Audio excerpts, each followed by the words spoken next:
Hello, everyone. Welcome back to the TenorShare channel. Are you worried about switching from an Android phone to the iPhone 17, but don't want to lose your WhatsApp chat history? At the same time, you don't want to reset your phone, or you want to know how to log in to WhatsApp on an iPad? This video will teach you how to achieve these. Let's get started. Method 1. Utilize the Move to iOS app. If you are using a brand new iPhone, Move to iOS is a viable option.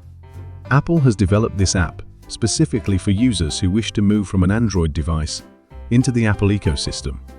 However, if your phone is already activated, resetting it can be quite troublesome. At this point, we can use iCareFone transfer to transfer WhatsApp data, which is a method that does not require resetting the phone. iCareFone is simple and efficient to use and will not cause any data loss. Method 2. Use iCareFone transfer. This method does not require an iPhone reset. I will introduce a professional WhatsApp data transfer tool for transferring between iPhone and Android. If you don't want to reset your iPhone, try iCareFone transfer. It supports transferring WhatsApp app data between different devices and operating systems, meeting various use cases and helping you efficiently transfer WhatsApp data without data loss. First, open iCareFone transfer and select WhatsApp. Then connect both your Android and iPhone to your computer using data cables. Then select the correct source and destination devices and click the transfer button. Typically, the software will prompt you to enable USB debugging. Simply open your Android phone settings, find About Phone, find Software Information, and quickly tap build number 7 times to enable developer mode. Then open Developer Options, find USB debugging and enable it. Return to iCareFone transfer and follow the instructions to back up your Android data. Open WhatsApp, open Settings, select Chats, tap Chats, Backup, and scroll down to End-to-End Encryption Backup. Generate your 64-digit key, take a photo or screenshot and save it.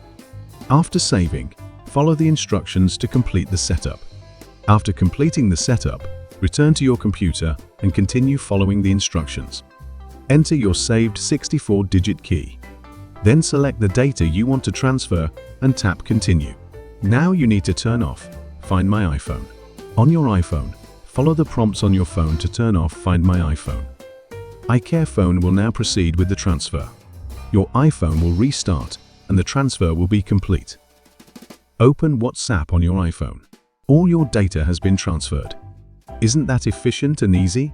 Next, I will teach you how to log into WhatsApp on an iPad. First, you need to download WhatsApp on your iPad.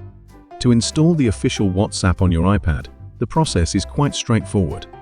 First, open the App Store on your iPad and search for WhatsApp Messenger. Once you find it, click on the Download button. After downloading, open WhatsApp on your iPad. This will display a QR code. Using your iPhone, open WhatsApp, navigate to the settings, select Linked Devices, click on Link Device, and then scan the QR code on the iPad with the camera. Pairing will be completed in a few seconds. You can see the progress of data synchronization on the iPhone after pairing is successful because the iPad version is in companion mode. It will automatically sync all chats from your iPhone. You see all chat records will automatically refresh and appear in the list. If the QR code fails to sync, check the network status and try again. If the QR code fails to sync, check the network status and try again. If it still doesn't work, it may be a bug in WhatsApp. For iPad, we can use iCareFone to transfer WhatsApp data and easily synchronize multiple devices. The above method should be able to solve the problem you are encountering. If this video has been helpful to you, don't forget to like and subscribe to our channel. Thank you for watching.